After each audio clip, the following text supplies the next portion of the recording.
ബ്രഹ്മസനാതനം. യാഗപുരുഷന്റെ മാംസം ഭക്ഷിക്കണമെന്നതാണ് 11ാമത്തെ അടയാളം. ഏതു ദേവന്റെ മാംസമാണ് ഭക്ഷിക്കുന്നത്?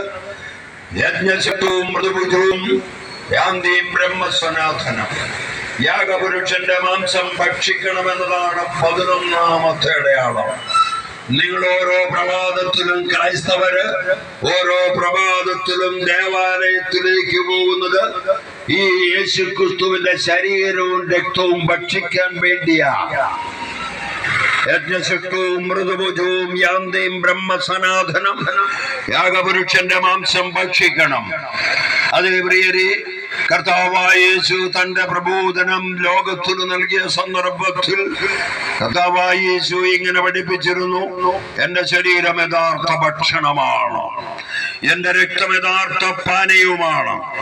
എന്റെ ശരീരം ഭക്ഷിക്കുകയും എന്റെ രക്തം പാനം ചെയ്യുകയും ചെയ്യുന്നവൻ എന്നിലും ഞാൻ അവനിലും വസിക്കും.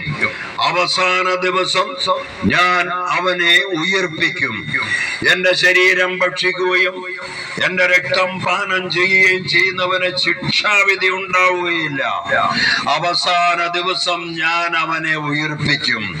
കർത്താവായ യേശു വളരെ വ്യക്തമായി ആ യേശുവിന്റെ ബോധനത്തിന് നൽകി പഠിപ്പിച്ച സന്ദർഭത്തിൽ വളരെ കൃത്യമായി ശിഷ്യന്മാരെ പഠിപ്പിച്ചിരുന്നു: എന്റെ ശരീരം യഥാർത്ഥ ഭക്ഷണമാണ്. അന്ന് കുറെ ശിഷ്യന്മാർ യേശുവിനെ വിട്ടുപോയി. എന്തിനറിയാവോ?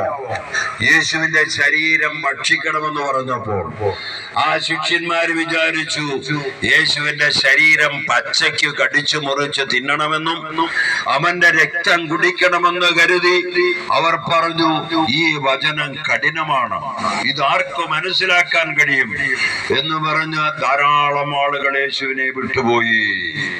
എന്നാൽ യേശു തന്റെ ശരീരത്തിനു പകരമായിട്ട് തന്റെ അന്ത്യത്താഴ ദിനത്തിൽ അപ്പം വാഴ്ത്തി സ്വർഗത്തിലേക്ക് ഉയർത്തിക്കൊണ്ട് ഇങ്ങനെ അരുളി ചെയ്തു: ഇത് അനേകരുടെ പാപമോചനത്തിനു വേണ്ടി വിഭജിക്കപ്പെടാനിരിക്കുന്ന, പിളർക്കപ്പെടാനിരിക്കുന്ന, തകർക്കപ്പെടാനിരിക്കുന്ന എന്റെ ശരീരമാകുന്നു. നിങ്ങൾ ഇത് വാങ്ങി ഭക്ഷിക്കുവിൻ. യേശുക്രിസ്തുവിന്റെ ശരീരത്തിന് പകരമായിട്ട് കർത്താവ് അപ്പം ആശീർവദിച്ചു. അതുപോലെ പാനപാത്രത്തിൽ മുന്തിരിച്ചാറെടുത്ത്